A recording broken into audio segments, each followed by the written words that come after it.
Good morning, my people, again. This morning, I have pleasure to meet you wherever you are, to talk to you. And it's always good when you hear me, you reply by a comment and like and subscribe and share. Because this wisdom, God gives us this wisdom to enable us and to support us for our tomorrow. Because our tomorrow is bigger than our today. So, people of God, I bless you, and I ask God's mercy and His peace to always keep your hearts. This morning, I want to speak about sex in a relationship. People come to me, or I hear blah blah blah. These days, my wife is not sleeping with me. These days, my wife has changed.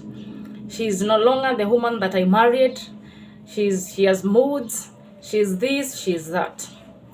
One thing I want to tell people is that do not marry before you can carry your own weight.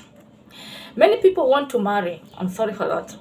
Many people want to marry and their luggage to be taken by their mothers or their fathers, and yet you want to enjoy the total benefits of a marriage. One, including sex. So, people of God, stop coming to a marriage when you cannot carry your own weight. Carrying your own weight means what? You can't pay your own bills. You can't package your body in terms of buying yourself clothes. You can't feed your own stomach, the one stomach that you have. You can't take a woman out and eat out with her on your pocket, on your own bill. I discourage that kind of a man to marry because they are not yet capable of carrying their own weight. The weight of marriage is expensive. The weight of marriage is very expensive. That's why when you come to this relationship and this woman finds you ungrounded, she will change and she will not sleep with you at all. The same way with men. When they come to this relationship and this man finds this girl does not understand themselves, they are that I call the shamba girl. That girl is nowhere she's just naive. She has no basics even of what a marriage is. That man eventually will elope and search for greener pastures. There are also greener pastures in relationships if that person does not fear God. But we who fear God, we have no greener pastures. So it is we have vows. It is death do us apart. So if you can't carry your weight, do not marry, whether a girl, whether a boy.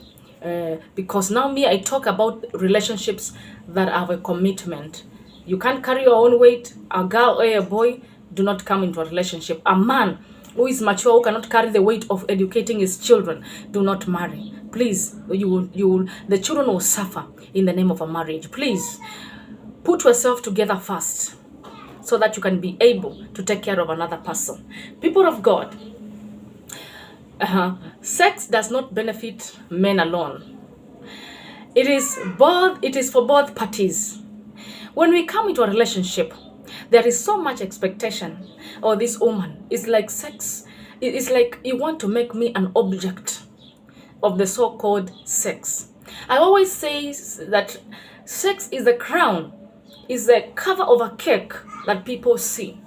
Is that seal that seals and the inner cake, the ingredients are inside there mixed in there. Because that home has utensils to be cleaned, has a home to be taken care of, has bills to be paid. That home has so much things to be done. And here you are there nagging about sex. Sex is good. It is a gift that God gave to us, but it has some process. You don't just come and just you want it and you want it. Please spare me that. Whether you are a man or whether you are a woman, both of us need it. It benefits both of us. So, people of God, I want to tell you, do not, sex does not benefit one person. So, you man, you woman, stop complaining, oh my woman, when I go to bed and I touch her, she doesn't want to reciprocate. She has moods. She has this. Please, you man also.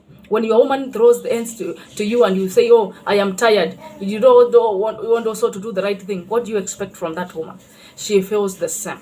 Sex is for two people who have come into that mood or who are prepared to enjoy themselves to the top to cover the home with such an ingredient of love. So there should be connection. Prepare her mentally, prepare him mentally. How do we prepare one mentally? Because sex is good, we have to be prepared mentally. Remember our cultures where we come from, especially in Africa. Our mommy would tell us sex is bad. Daddy would tell us, please, if you see a boy touch or calling you, do not go there. Oh, our relatives, our cousins, please, sex. Mommy, mommy, that. The community, the church, that sex is like a big giant.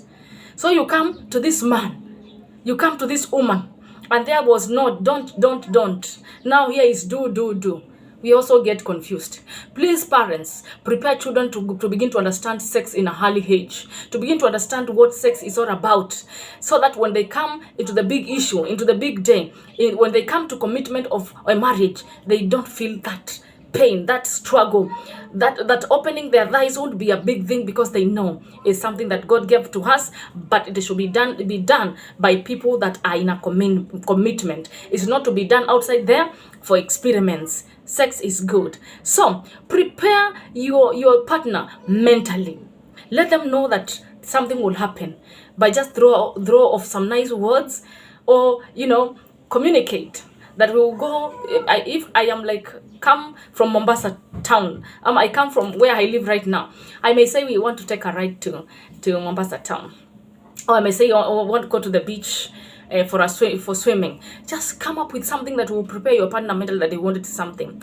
And when it comes to this part of preparing somebody mentally, please take your time to caress this person, to talk to them. If you are in a thing that is no agreement, put things in agreement and let one release their heart before you're gonna begin to do this good thing that God gave to us. So prepare prepare one another. Let there be a connection. Let there be a connection always, not just once. Let there be a connection always. Whenever you want to go about this thing, let there be a connection. Do not just go to the bed and open the legs of your woman. Do not go there, just begin to touch your private parts of your partner. Please, let there be a process of that comfort and place that person feels that you are not using them wrongly, even for the glory of God. Mothers can be terrified by that, not the woman of today. The mothers of our time, sorry for that point, the way I put it first. The mothers of our time, the mothers of 70s, 60s, 80s, and 40s, they knew that sex was like, they were like objects then. But the woman of today who is learned, who has gone to school, you can't lie to them. You can't lie to them, because there is so much civilization in our communities and in our culture today. So don't take it like just the former thing our parents did. Like it was just go to bed, do whatever you are doing, and it is done. I can get another woman if you don't want to. Please. We who are born again and the people who are called by God, we do not go about things like we are forcing them. We ask the Holy Spirit to teach us things that no man can teach us.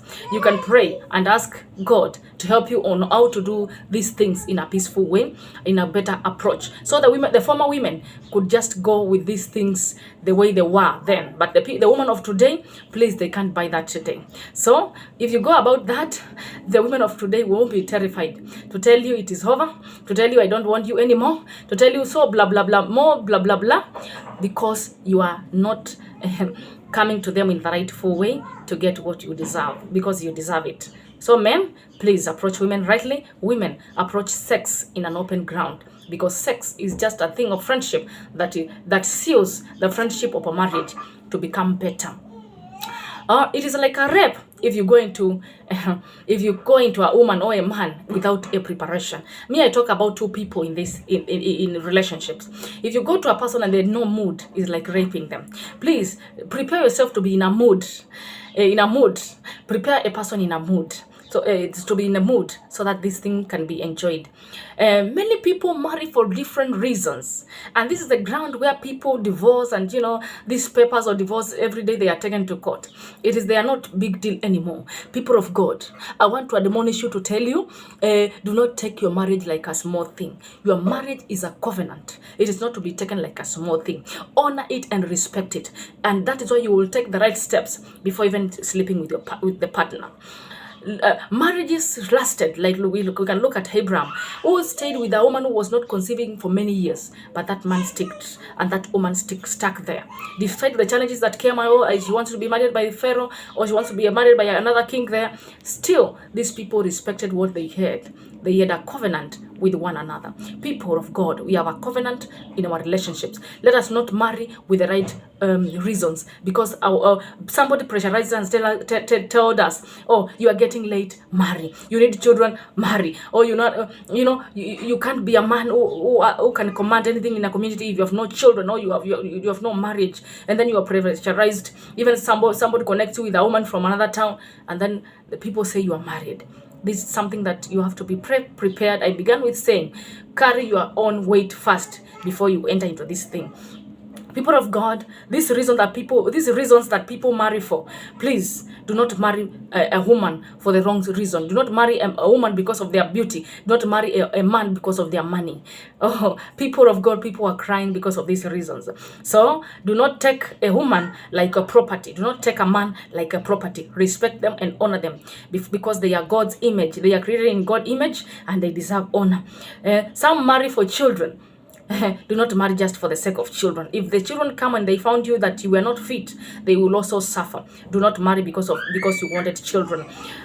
Some marry for beauty, as I said. Do not marry a woman who is beautiful because you wanted that beauty around you, because beauty can fade. Do not marry a man because he's handsome, or he has a pocket, or he has a car, because if he has no vision, tomorrow you have no place to stand on, and this man will disappoint you.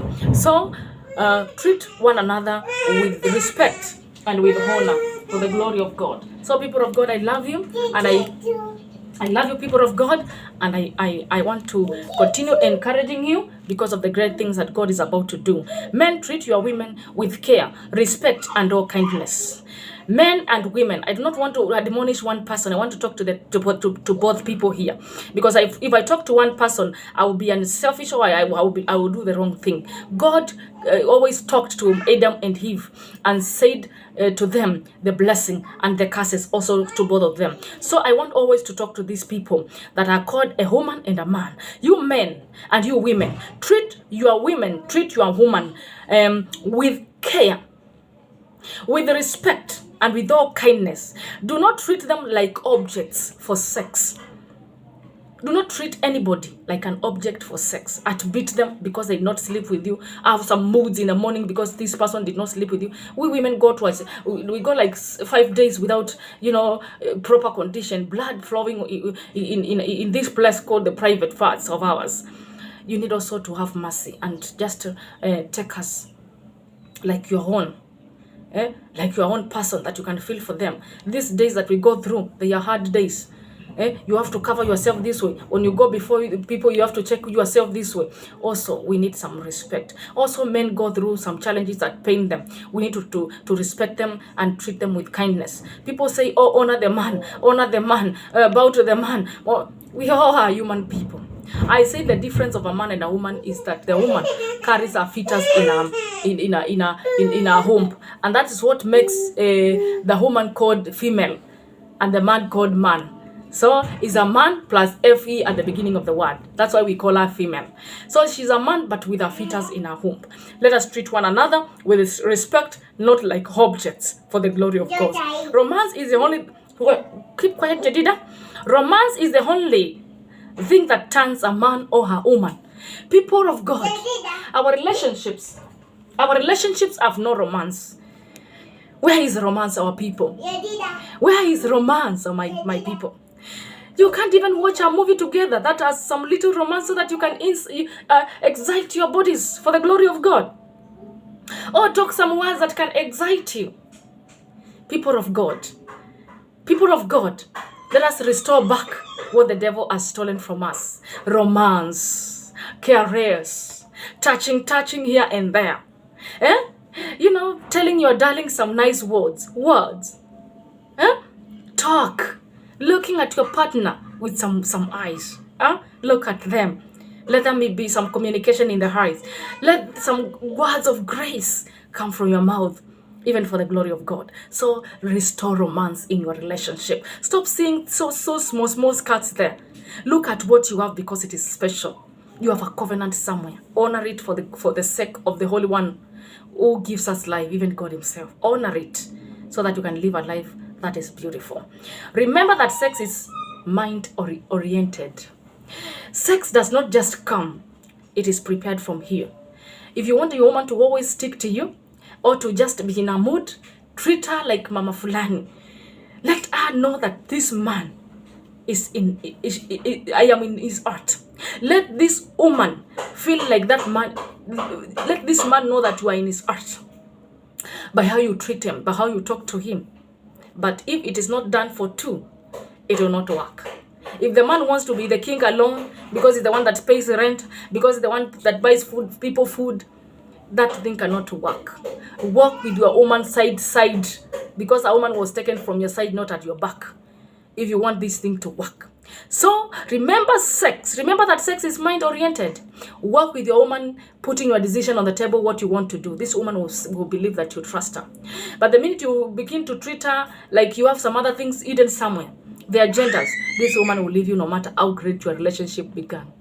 Many divorces have come. Let us remember the divorce between Diana, Princess Diana of Great Britain, and King Charles, who is the king right now. Diana was the most beautiful girl who nobody wants to chase away. But she looked at this man called Charles Akianya moving around with Camilla, who was she was divorced. Formerly it was a girl, she's married, but later divorced because she wanted still to stick with the king, the Prince Charles. It could not work. Diana said no. People of God, no matter how handsome you are, no matter how sweet you are, no matter how many children you have, if you don't orient things well from your mind and do things properly, that thing can wreck. Whether you are a pastor, whether you are who, these things don't work that way. Do not use force. Let them flow from the mind properly. Prepare somebody well. So, people of God, do not take some issues that are of sitting or are outside there, bringing them to bed. If there is anything which was to be solved, solve them at the sitting. Finish up with them at the sitting so that you can process to your bedroom without issues. And when you forgive at once. Do not carry issues in the bedroom. Or because you did me this, I don't want to sleep with you. Because now you have stolen my money. Because sometimes women get into the man's pocket, and because they wanted to solve something, they flip 1,000. Do not carry that because she's like just your daughter who you pay school fees, and sometimes you can lie, oh mama, I want mangoes, oh my pocket is finished. Sometimes we are like that, and we don't want to beg every time. Do not allow your woman to be a beggar to you. Just give her money, give her things, just willingly, without letting her beg. It is wrong for a woman to beg for a man for something. I do not like that. So, people of God, do not bring some issues that are to be solved in the sitting or outside the world or outside there, or job things or issues from the office. Do not bring them in the bedroom because you are frustrated by somebody. Do not bring that frustration in the bedroom. Let the bedroom floor is a place of relaxation, is a place of enjoyment, because sex is to be enjoyed. People of God, sex is beautiful because it was given by God. So, people of God, do not assume anything. Do not assume anything. Just solve all the matters. Solve whatever was to be solved with understanding. Solve issues well. From the root, dig out what is causing all this. Dig out what is causing this pain in my relationship with my human. Dig out, want to know. Dig out so that you can solve your problems well, even for the glory of God. People of God, when you solve your problems with your man, when you solve your problems well, your marriage is always enjoyable. Your marriage will flourish like cedars of Lebanon. Your children will be wise. There will be peace at home if you solve your issues from the root, not hap from the root, for the glory of God. I love you, people of God. The Lord bless you. The Lord flourish you. The Lord bless your relationships and your marriages for His glory. Amen.